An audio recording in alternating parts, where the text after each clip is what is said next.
Good morning and welcome to First Unitarian. Please remain seated as we sing our opening hymn, Love Will Guide Us.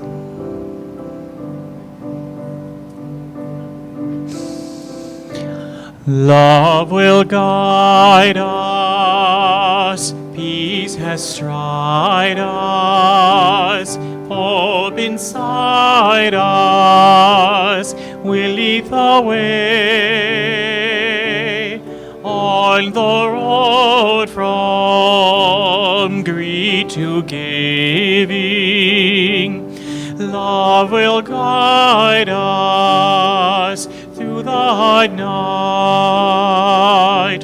If you cannot sing like angels, if you cannot speak before thousands, you can give from deep within you.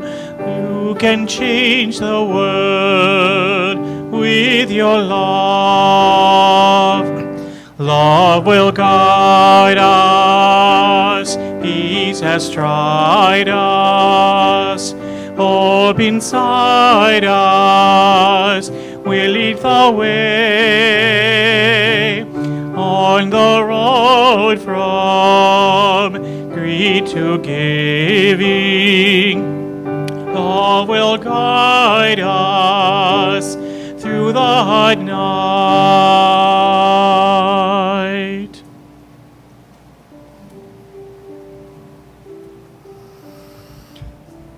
Welcome to the First Unitarian Church of Rochester.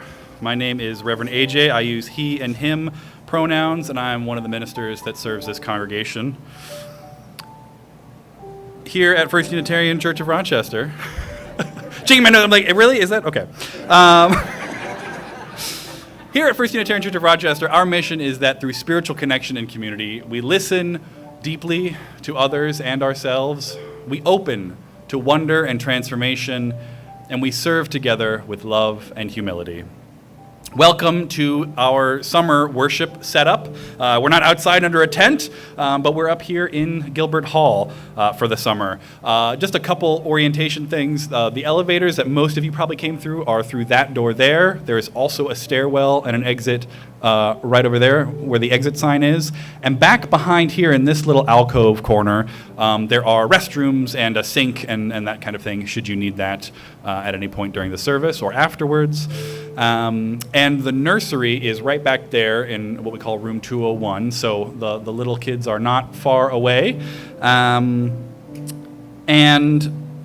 I just want to make you aware that in general in our building over the summer, partly due to the heat, and we are going to be, we've got a plan to get some air conditioning put into this building in the next couple of years. And the first stage of some of that renovation project is actually going to be beginning with some plumbing work on the first floor. So between that work this summer and the heat, we have a little less spacious capacity, a little less capacity in terms of just our rooms and our buildings in our summer. So we ask for your help in stewarding our space together. In particular, if in any room you see an air conditioner running or a door open or closed, for the most part, please leave those exactly as you found them because they are set up. So air conditioners should be running. If you are the last person here in the building at the end of the day, please leave the air conditioner running so that it continues to keep the building cool throughout the night, because we want proper airflow and ventilation. Now, if you are new or new-ish here, please do stop by the welcome desk downstairs so we can help get to know you and help you get connected around here. If you're here today because you're going through a hard time or you're worried about somebody else who's going through a hard time, please reach out to our pastoral care team. We have Ray is over here in a beige and rainbow stole. You can connect with him during the service if you need to, or afterwards, or anytime during the week you can reach out and get connected with a member of our lay pastoral care team if you need an extra shoulder to lean on or an ear to listen to you. And I'll invite us now to settle into this sacred time and place, this sanctuary made sacred by our presence and our intentions to worship together. I invite you to center your body and settle your body in what way makes the most sense for you, perhaps putting your feet on the ground, or taking a nice deep breath. We acknowledge with respect the Seneca Nation, the keepers of the western door of the Haudenosaunee people, on whose ancestral and contemporary lands First Unitarian now stands.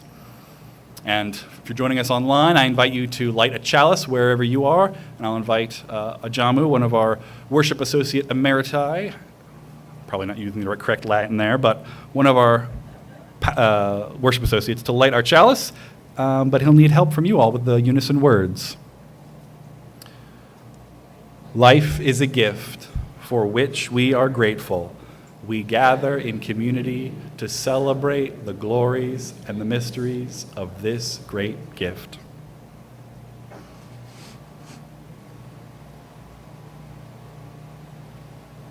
I invite you one more time to join our voices together as we remain seated because it's summer and it's chill, and then you don't get into people's ways. This is my song.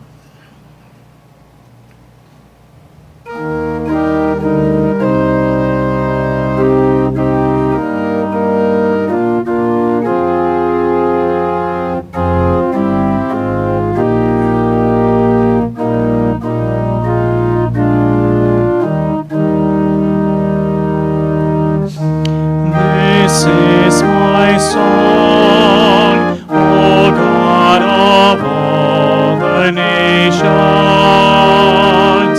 a song of peace for lands afar and mine.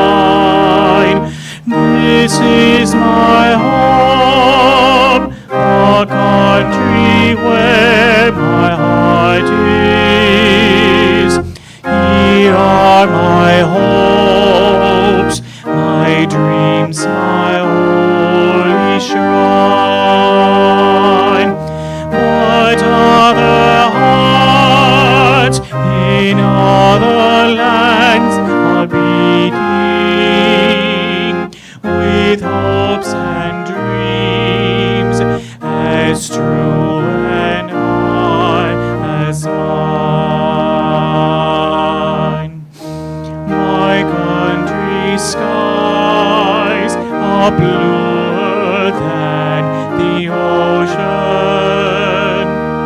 and sunlight beams on clover leaf and pine. But other lands of sunlight too, and clover,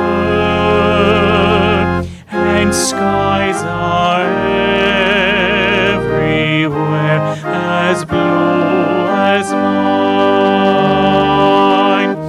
Oh, hear my song, thou God of all the nations, a song of peace for their land and for mine.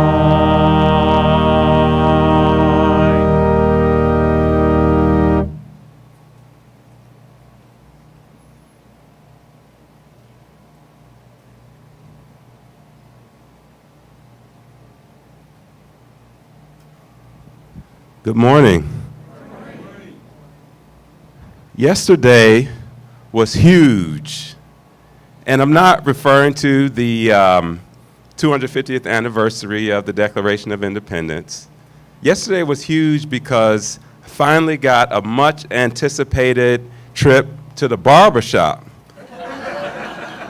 Yes, the barbershop. No, yes, it is pretty easy to cut my hair, but actually regularly go to the barber with my son, because as an African-American male, the barbershop is really a special place for developing culture, expression, really unlike any other place for black males, and frankly, raising my children in suburban Rochester with a very different experience. As I knew since COVID, really, I made a point to bring my son to now our barber, Woody's his name. He went to high school with my wife, Aaliyah.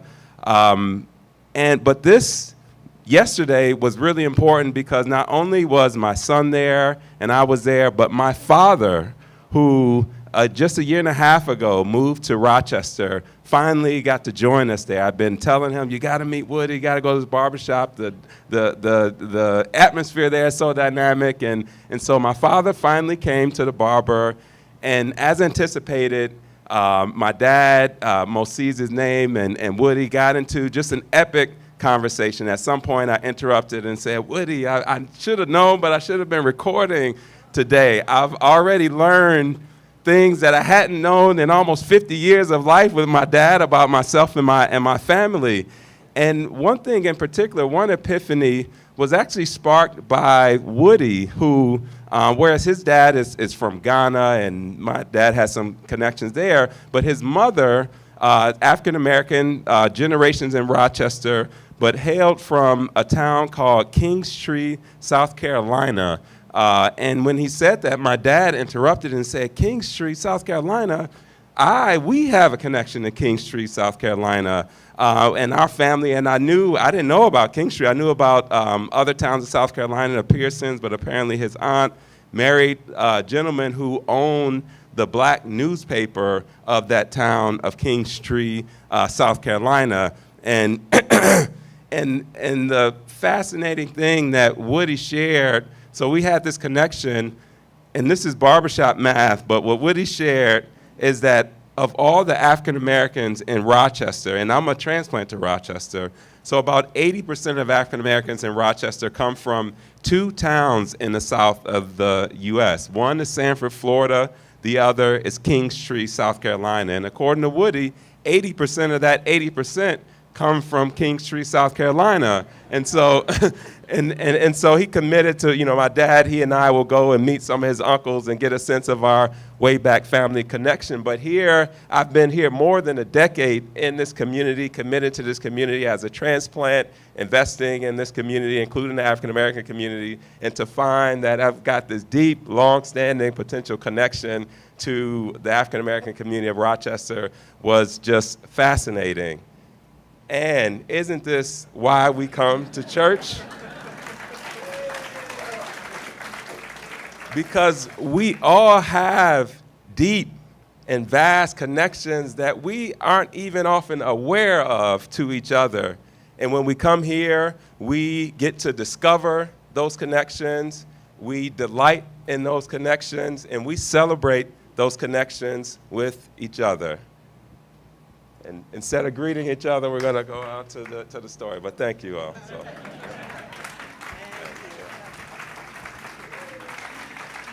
All right. Hi, I'm Sue Morgan. I use she, her pronouns. I'd like to invite any of the children who would enjoy hearing a story on the carpet to come forward. You don't have to, but it's kind of fun. Anyone? All right. Anyone else like to come? Oh, here we go. Got some more folks coming forward. All right.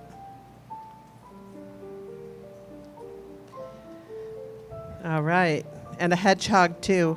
I love telling stories to hedgehogs. All right. So, today's story is about a group of neighbors who decided to get together and start a community garden together. So they happened to have an empty plot of land in their neighborhood, and they got permission from the city to grow food on it. So they cleared the land, and they built some raised beds, and they put a fence around it, and a couple of picnic tables, and some benches, and a little tire swing for the kids hanging off the tree. And everybody in the neighborhood who wanted to participate got their own individual bed to grow whatever they wanted. Tomatoes or flowers or carrots or whatever they wanted, they could grow in their own bed. So that's how they started out in the spring, and after a little while, they looked around and, everything was going great. The garden was growing, and their community was growing because they would hang out in the evenings, and the kids would play on the tire swing or play games, and they would chat. And one of the beds, a couple named Judith and Lillian decided to plant a lot of herbs for their for making tea. So they would bring peppermint lavender tea and share it with everybody. And other people planted different things. One person planted pumpkins, and another family loved strawberries, so they planted their whole bed with strawberries, and so on. And that's how it started out. But after a few weeks, things started to go a little bit amiss. The first thing they noticed was that Henry Cox, who had planted a bed full of vegetables, he wasn't showing up to take care of them, and the weeds were growing high, and the vegetables were getting all smothered. And then another person, the person who had planted pumpkins, Rahul was his name, the pumpkin vines were starting to spread all over the paths, and it was making it hard to walk around and mow the lawn. And Judith's mint started escaping. It's the way that mint has, right? It started escaping and starting to grow into other people's beds. And a couple of families, they went out of town and during the hottest 2 weeks of the summer, and everything just got crispy and dried up. So they just decided to walk away. And then, worst of all, things began to go missing. It all started out with Ms. Sanchez. She'd been growing some peppers, and she had noticed on Tuesday that she had 3 peppers that were almost ripe. And when she came back on Friday, they were gone. And then other people started to notice too, a tomato that was there and then it wasn't, a couple of cucumbers, a handful of green beans. And they started to get a little suspicious. So what they did was they had put a fence around it, and now they put a lock on the gate. Now, this gate was a nice big arch, and they had hung a sign on it that said, "Our Garden." And now they put a lock on it to make sure everybody knew this is our garden. But things continued to go missing, even after they put the lock on the gate. And only the gardeners had the combination to the lock, so they said, it's got to be one of us. And they started looking at each other suspiciously, and suspicion finally fell on a man named Jimmy, because Jimmy liked to go to the garden late at night. And he'd had a little camp lantern that he kept in his car, and he'd get there after dark, and they'd see him, his little light, they'd see him pulling weeds and picking his vegetables. And they thought, it's got to be Jimmy, couldn't be anyone else. So they called a big meeting, and everybody gathered, and they sat there looking daggers at each other. And Mrs. Sanchez stood up and she said, "What I want to know is, who has been stealing my peppers?" And her eyes fixed on Jimmy. Jimmy said, "Listen, I don't know why you think it's me. I don't even like peppers. They give me heartburn. So I don't know why you think I'm the one stealing your peppers." And she said, "Well, because you're always slinking around here late at night. And I think that's very suspicious. You're the only one who could have stolen them."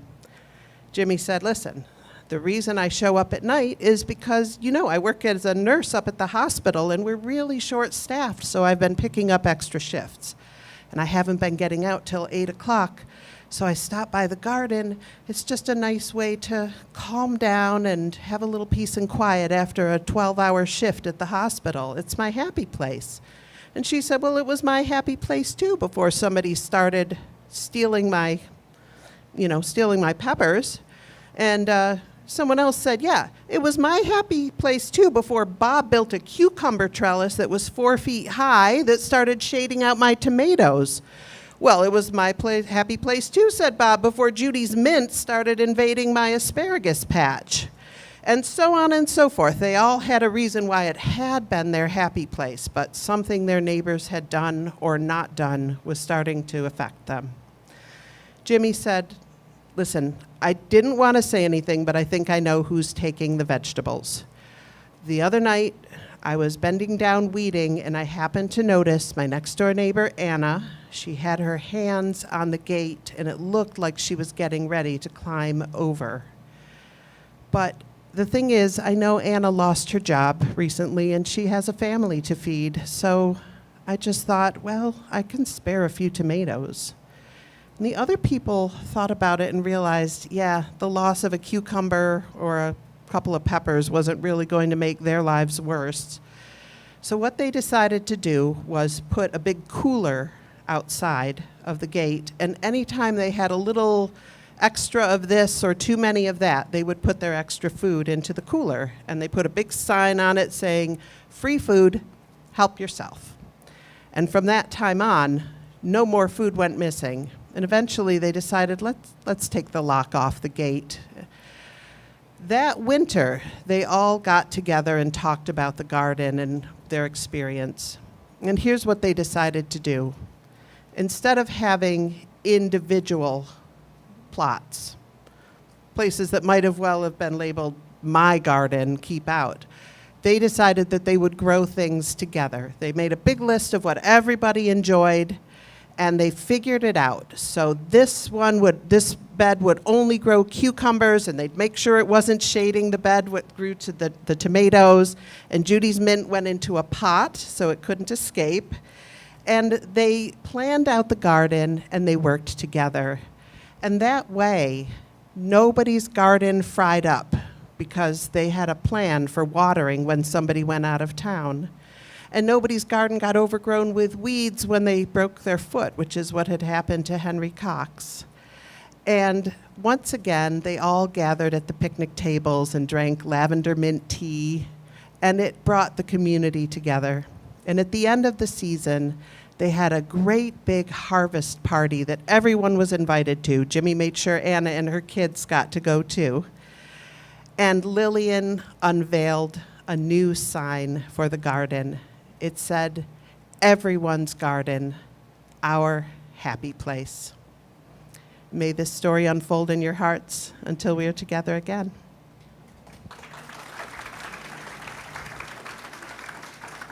And before we sing our kids off to the classroom, I want to offer the kids and the teachers a blessing for this summer. As we are up here in Gilbert Hall during the summer, religious education with our children also enters its summer mode, which is the Summer RE Village.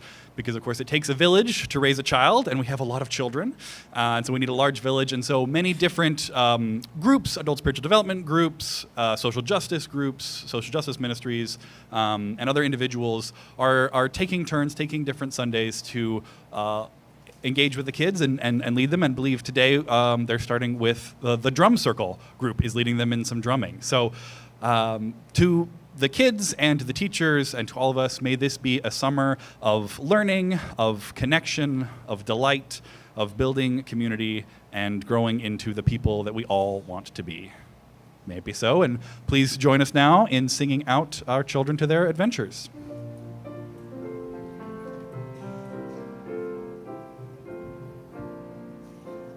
We bless you on your journey through, from sheltering arms to the wide sky blue, in your joyful jumps and your sad times too. You bless us by being you.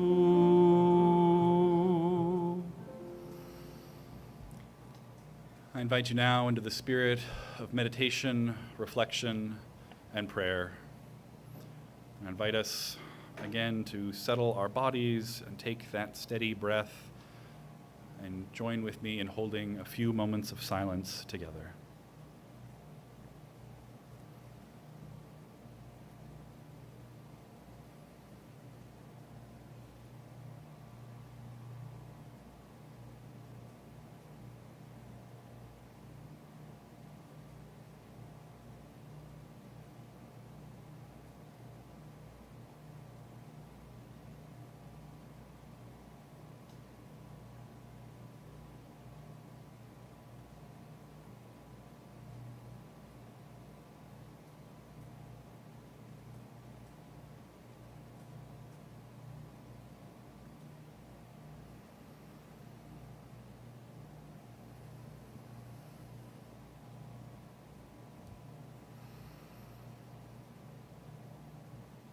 Into our silence, I offer this prayer written by my colleague, the Reverend Liz Weber, for this weekend. Great love, spirit of life, God, Goddess, Holy One of many names. On this anniversary of our nation's birth, we honor many complexities. that those who held lofty ideals also caused great harm, that war and violence have continued in our name, that our nation today is far from where we wish it to be. And so we pray, where there is pain, may there be a balm. Where there is oppression, may we find liberation. Where there is a rift, may healing come. And may we be agents of change together for good. We hold fast to our ideals, drawing on our history and looking towards our future. For we know that we belong to one another, that every being is sacred, that nobody is outside the circle of love, and that the only way forward is together.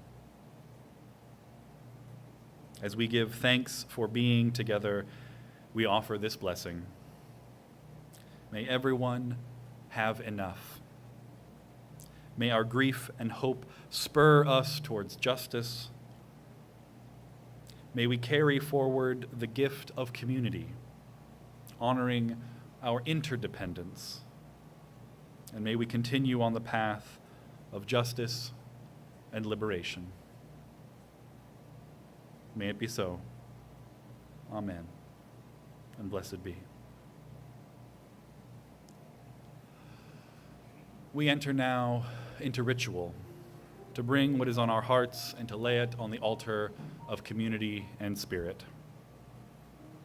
And so, honoring the complexities of life, the complexities of this weekend, I invite you to bring to mind whatever grief or growth or gratitude or combination of all three, perhaps, is alive within you. Online, you are invited to share in the chat what that is. And here in the sanctuary, you are invited forward to one of the altars to choose a stone to place in the water, as will be our ritual this summer. Perhaps hold it for a moment and reflect on that grief, gratitude, or growth, or whatever it is you are witnessing to in your heart.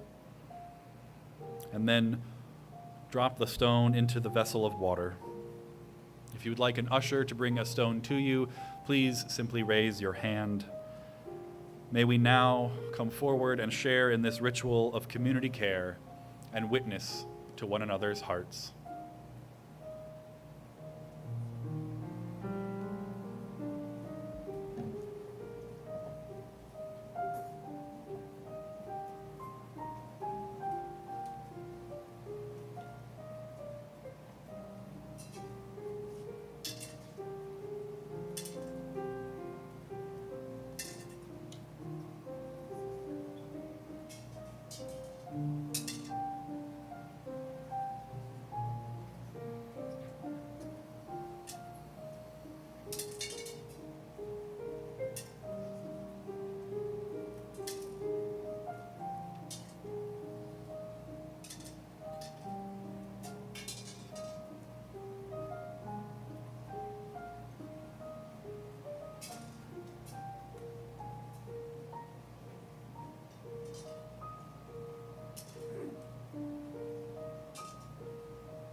all that we hold in our hearts, all that is held by this water, for ourselves, for each other, and for the world, is held in this community, and by the larger love that holds us all, always.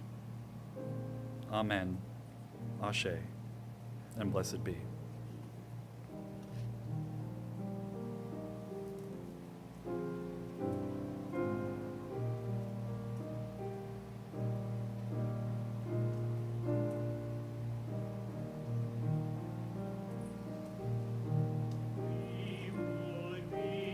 On as now we join in singing our hymn of love, to pledge yourselves anew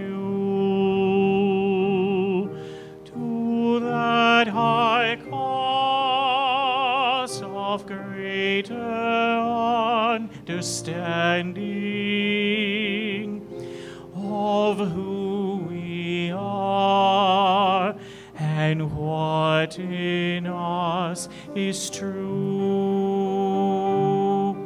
We would be one in living for each other, to show to all a new community. We would be one in building for tomorrow a nobler world than we have known today. We would be one in searching for that meaning which binds our hearts and points us on our way. As one we pledge ourselves to greater service, with love and justice strive to make us free.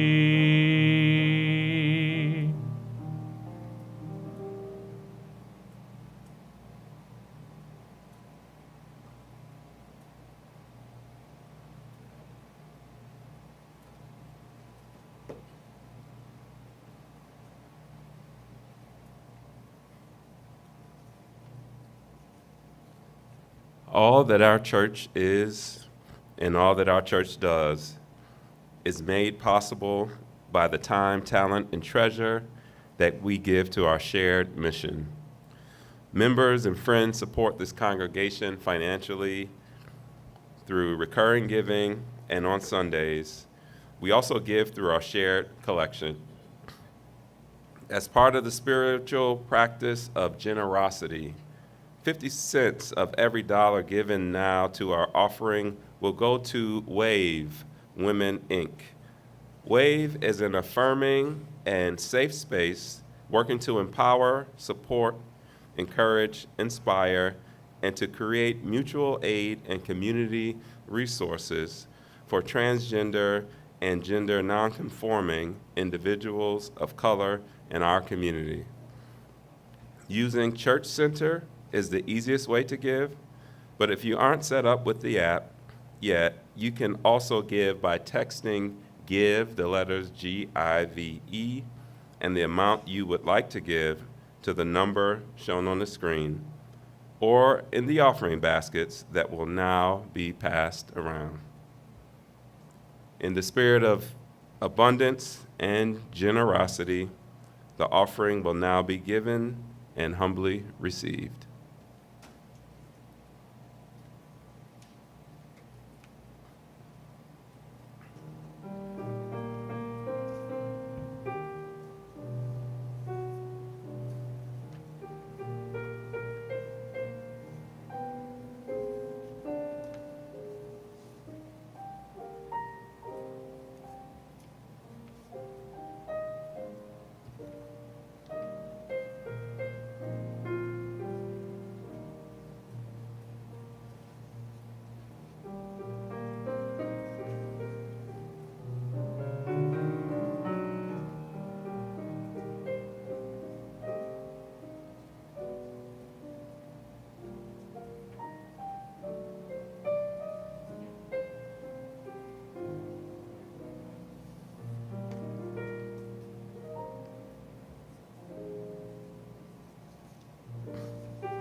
Let America Be America Again by Langston Hughes.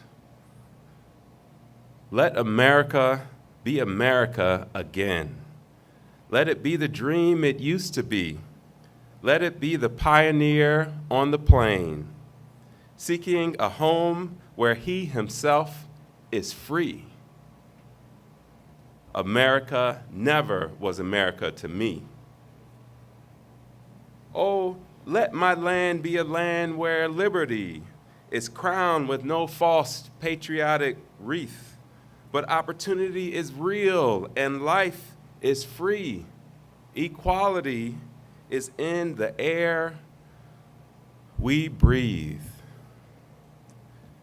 There's never been equality for me, nor freedom in this homeland of the free. Say, who are you that mumbles in the dark? And who are you that draws your veil across the stars? I am the poor white, fooled and pushed apart. I am the Negro bearing slavery's scars. I am the red man driven from the land. I am the immigrant clutching hope I seek and finding only the same old stupid plan of dog eat dog, of mighty crush the weak.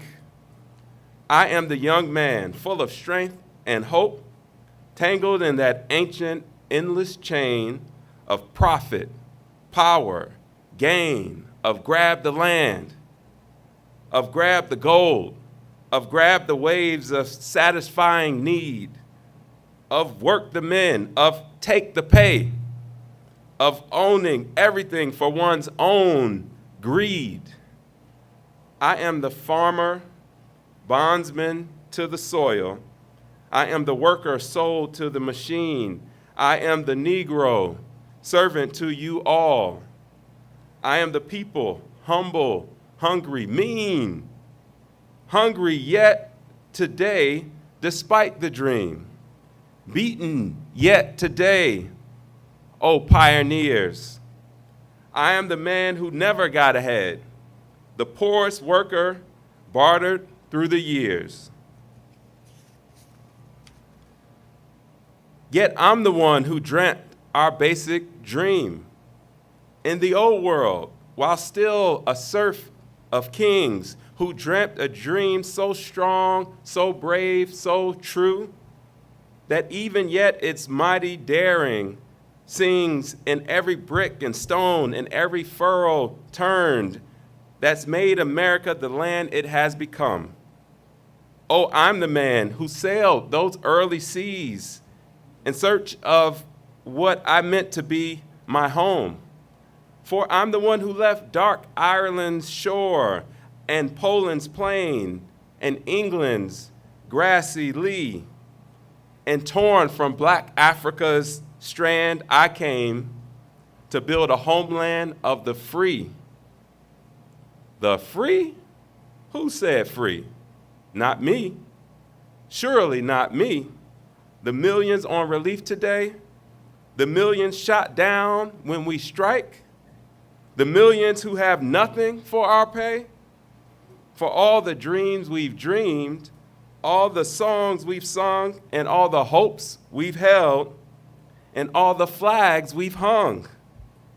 The millions who have nothing for our pay, except the dream that's almost dead today. Oh, let America be America again, the land that never has been yet, and yet must be, the land where every man is free, the land that's mine, the poor man's, Indians, Negroes, me, who made America, whose sweat and blood, whose faith and pain, whose hand at the foundry, whose plow in the rain, must bring back our mighty dream again. Sure, call me an ugly name you choose. The steel of freedom does not stain. From those who live like leeches on the people's lives, we must take back our land again, America. Oh yes, I say it plain, America never was America to me. And yet I swear this oath, America will be.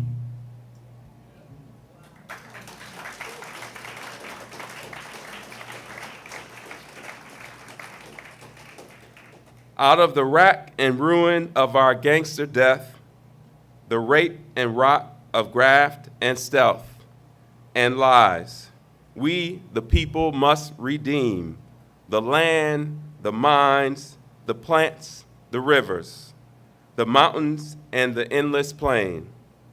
All the stretch of these great green states, and make America again. Thank you.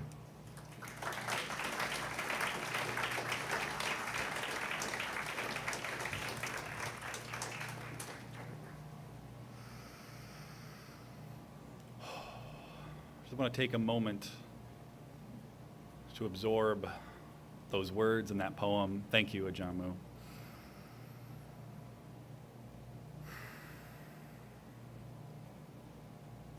Make America again.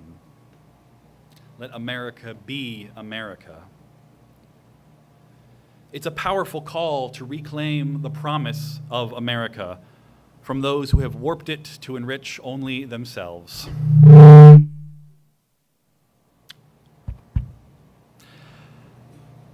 Part of this reclaiming, I want to make sure that we're doing okay on the sound. Okay. It's this call to reclaim the promise of America, that dream that was dreamed even in centuries ago by the serfs living under kings. But it's different in that regard from the narrative of fascism, which envisions a mythic past that must be reforged through violence and oppression.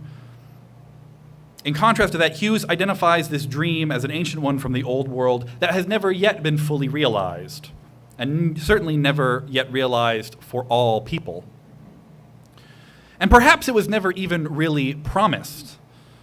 Not promised to the full breadth and diversity of humanity. And yet that dream of freedom remains a possible future to be claimed. We can still imagine an America where everyone is free, and where freedom really means freedom, and where everyone really means everyone. And it turns out, I think, the issue isn't understanding so much what freedom is, as it is understanding who everyone is. I think even Hughes is guilty of this. He writes of every man. He wrote this poem in 1935 in the midst of the Great Depression. He spoke of the millions on relief and those on strike being shot down. In the midst of the Great Depression and the New Deal, which of course was not quite evenly dealt to people of color, to Native Americans, or to women. But in this time, Hughes reflected on America from his perspective as an African American man, with an eye on the social and economic conditions of all workers, and yet his language reflects those patriarchal assumptions. And women's liberation is nowhere to be mentioned, at least in this particular poem. So we could excuse this sexism as an unfortunate but inevitable quality of his era, but that would deny the reality of all the women and the men who, at that time and even before, who were quite vocal about women's rightfully equal place in society. Now, I say this not to complicate this iconic poem with a gotcha or to take anything away from its power, but simply to hold the complicated truth that even as the vision, at least articulated in this one poem, is not as broad as I would like or would express today, Langston Hughes' commentary on America still rings true almost 100 years later. It expresses a powerful vision, even if I think that vision is not entirely complete. America has been America for sometimes. But everything depends on what is meant by America. And it depends on who is meant by America. Just 2.5 years after the Declaration of Independence in January 1779, Dozens of exiles from the First Parish Church in Gloucester, Massachusetts, including a formerly enslaved man named Gloucester Dalton, formed the nation's first Universalist congregation, the Independent Christian Church, so that they could preach an egalitarian faith, believing that all human beings would achieve salvation and be spared eternal damnation. There's an excellent write-up about this church in UU World, our UU Association's magazine, and about Gloucester Dalton and the church's role in the fight for the separation of church and state in Massachusetts. And I recommend it to you. It's for the 250th anniversary. And as I read about the history of this church in preparation for this Sunday, I was fascinated by the fact that in these early years of the United States, Universalists were not only generally rejected as unchristian heretics, even though they understood themselves to be very much Christians, they were considered to be un-American as well. I read about the critic Timothy Dwight, who described Universalism as a subversive religion because it absolved people of moral responsibility for their sins if they could not look to a future state of punishment. Certainly, the morality of the citizenry is critical to the functioning of a republic. We 21st century Americans know that all too well. But those early Universalists responded, as we do now, that morality rooted in fear of future punishment is no morality at all. That is merely control. They saw the parallels between such an oppressive God and a tyrannical king as reasons to reject both. Ask most ex-evangelicals today, or that is, yes, ex-evangelicals, as they may sometimes be called, but ex-evangelical Christians. Many of them have had to leave the religious identity of evangelical behind as they started to see clearly and experience directly the harms of such toxic, controlling, abusive theologies. Unitarian Universalism is clear that there are many paths to truths, many ways of being religious, but that does not mean that some are not harmful, which is another way of saying that some theologies are absolutely toxic and harmful, and this requirement of a belief in future punishment to achieve morality, that I name as a toxic theology. Amen. And so I dug in a little bit more about this Timothy Dwight character who was levying this critique. It turned out that later he became the 8th president of Yale University, which is not surprising as that was the more conservative New England university started up after Harvard went Unitarian. But before all that, even in 1776, Timothy Dwight described Americans as having a unique national identity as a new people who have the same religion, the same manners, the same interests, the same language, and the same essential forms and principles of civic government. Having recently watched the Kevin Burns documentary about the American Revolution, and also simply having paid attention in history class, I feel I can safely say that Dwight's account was aspirational, at best, if not downright propaganda. Right? I understood the impulse to try and force a single national identity out of many different peoples living in some very differently governed colonies. But I think his account overlooks the diversity of languages and religions and cultures and indeed government between the different colonies and the states that they became. And so, of course, there were those who responded to Dwight, as we do now, that America does not need us all to have the same religion, the same manners or interest or language, in order to come together under the same principles and values of a democratic, pluralistic, egalitarian government. So we can see, going back to Langston Hughes, going back to the founding of this country, and of course it goes back even further, there have always been at least two, but I think more, competing and differing visions of America. And the two I want to focus on today are multicultural, pluralistic democracy, on the one hand, versus white, patriarchal Christian nationalism on the other. I believe it is our duty as informed Americans to acknowledge that both exist today, both have existed in our history, and at the most critical moments of our national history, at the Revolution and the writing of the Constitution, in the Civil War and the Reconstruction that follows but then was all too quickly abandoned, In the New Deal and the Civil Rights Movement, the election of the first black president and the as yet to happen election of the first woman president, and all of these critical moments, both of these visions have been at play and have influenced the shape of America. Now, thankfully, the Founding Fathers were primarily deists. They believed in a clockmaker God who set things up but then didn't intervene, and they also carried the intergenerational trauma of hundreds of years of religious wars in Europe as they formed the new country. And so they didn't create a particularly Christian nationalist project. But make no mistake, these founders were primarily wealthy landowners who'd had enough disputes with even wealthier lords of British Empire and the British Parliament an ocean away that they saw the need to create a separate government. And they had white land-owning men in mind as the constituents. Certainly that is what resulted in the document. Again, I think there were competing visions, but the compromises that they made led to a government of white landowning men. Again, there has never been just one vision of America. It has always been a struggle, a contest between competing visions. Abigail Adams, one of the founding mothers, said, "Remember the ladies." But of course, she was probably not actually envisioning women's suffrage at that point. In every chapter of our history, there have been those fighting for a more diverse society, a more egalitarian government, a more human culture, even if their vision did not quite match where ours might be today. And I certainly hope that in 250 years, Americans, if there is still an America, that Americans in that time have an even broader vision of what a full pluralistic democracy means than I hold today. And there have always been those fighting against that vision. In every chapter of our history, there have been those fighting for a more restricted society, a more corrupt government, a more controlling and abusive culture to empower and enrich the few, the white, the men, the already powerful. And there have always been those fighting against that, too.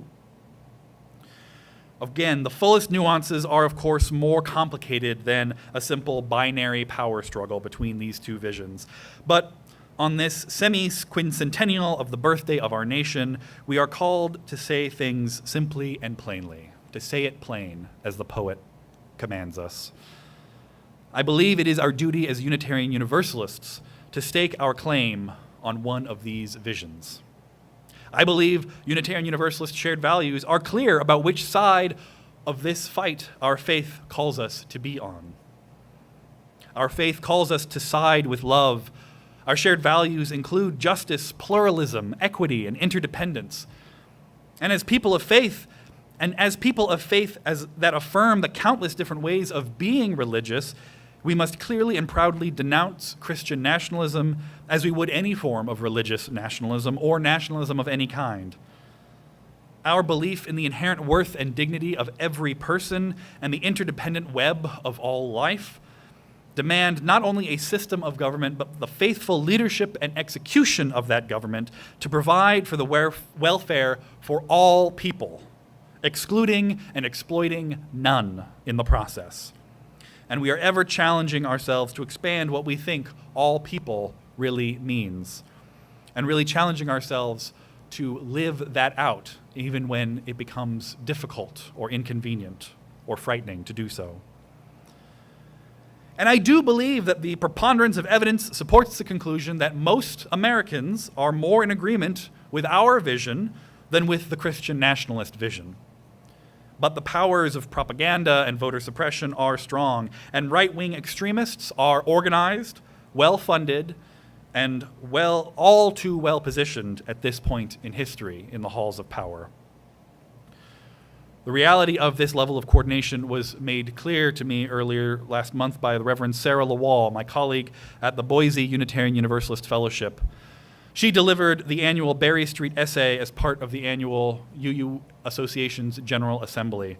She gave a dispatch from what she calls the hot, holy mess of Idaho. Idaho's right-wing government has passed over 30 anti-LGBTQ bills since 2020.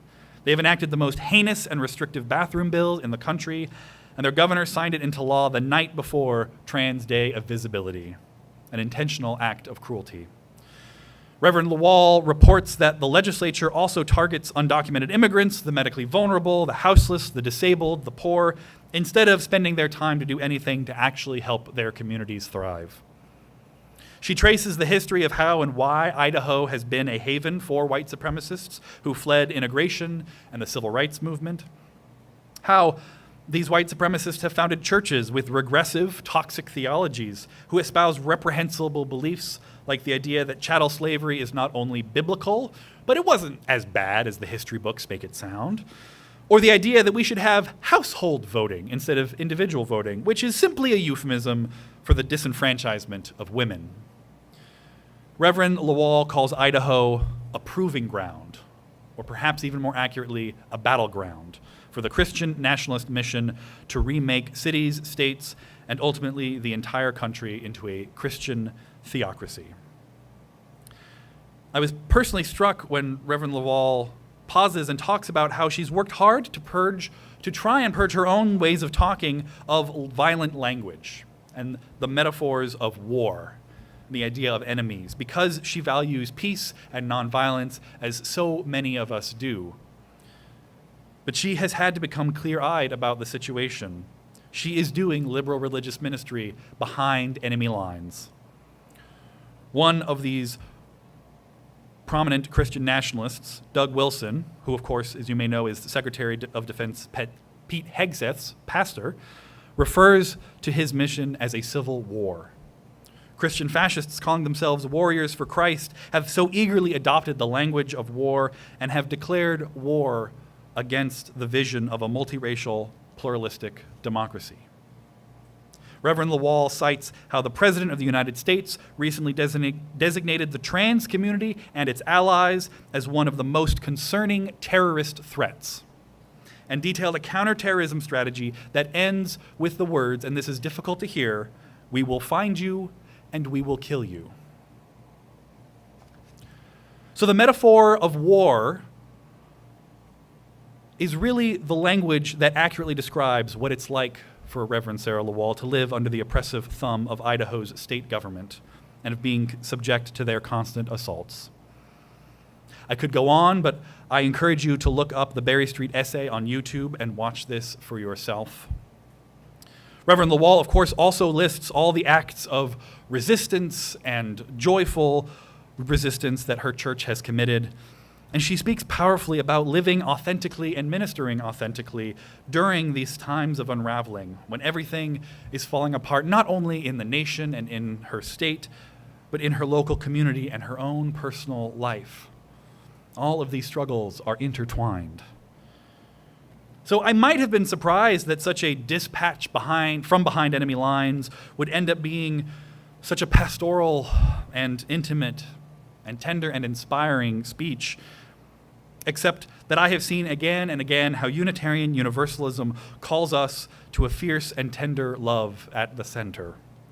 How my colleagues, our leaders, lay and ordained, call us to this fierce and tender love, holding fast to the vision of what we must side with in terms of siding with love and how we must fight that fight, but also how we must tend to ourselves and each other and the deep hurt that we are experiencing at this moment in our nation's history. We are in this fight not to be self-righteous. We are in this fight not because we are right, but because we are loving. And love demands that in times like this, we take a side. Like Sue's story for all ages reminds us, we have to return to that vision of love again and again and figure out how to reorient ourselves to that when we lose our way.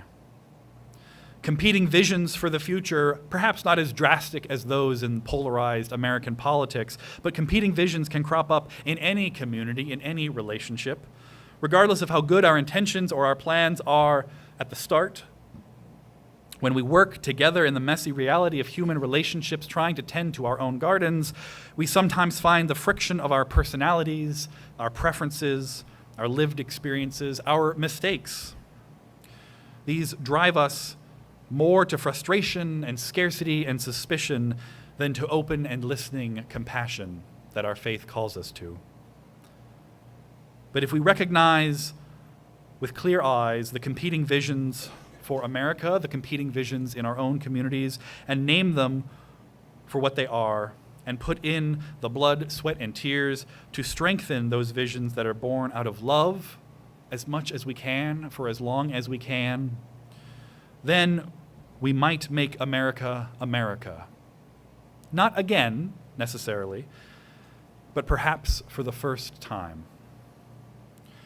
And so, in that spirit of commitment and of love and of fierce loyalty to what the spirit of love calls us to do and to be and how to treat one another, including our clearly named enemies, please join me in singing our closing hymn from your seats, The Fire of Commitment.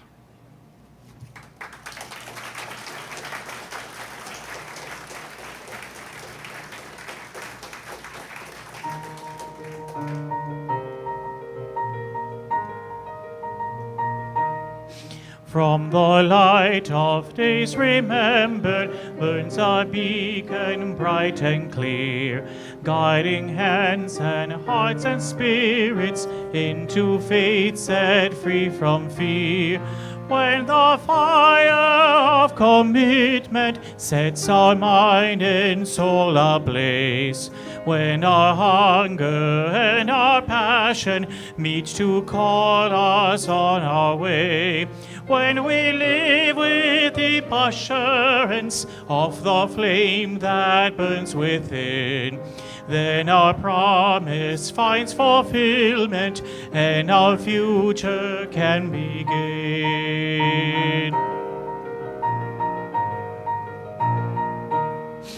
From the stories of our living rings a song bold, brave, and free, calling pilgrims still to witness to the life of liberty.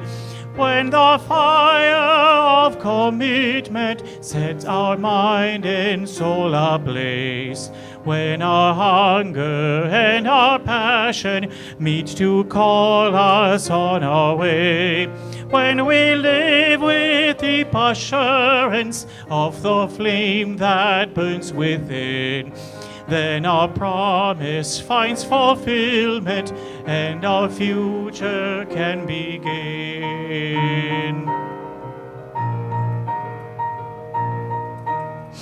From the dreams of youthful vision comes a new prophetic voice, which demands a deeper justice built by our courageous choice.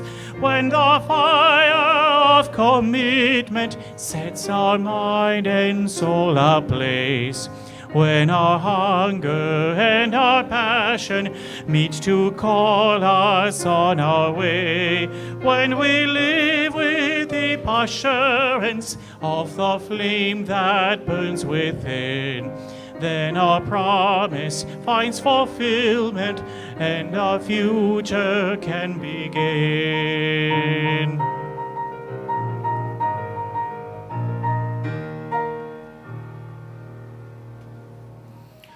Please join us after the service for connection in small groups. We do a little bit less over the summer, but there still are groups and connections. The Inquirer series is designed for our newcomers, but anyone is welcome in the topic. We'll be talking about UU history and values, and that'll be in the chapel, still up here on the second floor.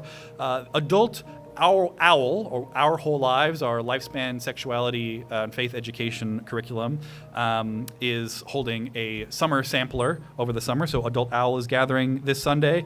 This is what democracy looks like. We'll be gathering every week, as they have been doing, and they will gather here in Gilbert Hall after worship has ended. The Soul Matters facilitators gathering, I will be with them. The Pride group is gathering, and there's also, of course, coffee outside and an ice cream truck will be here if you want to get some ice cream to help cool off. So find a place to connect with others in small groups, finding ways to live out our values and live out love in community. I'm going to invite Ajamu up to extinguish the chalice and for you all to join in the unison words. We extinguish this flame, but not the light of truth, the warmth of community, or the fire of commitment. These we carry in our hearts, until we are together again. With all the hope for what America could be, and the conviction that what we do matters, and the visions we fight for matter, and that the fight is never worth giving up, may you go forth blessed by love, blessing the world with your acts of courageous love. Go in peace. I love you. Amen.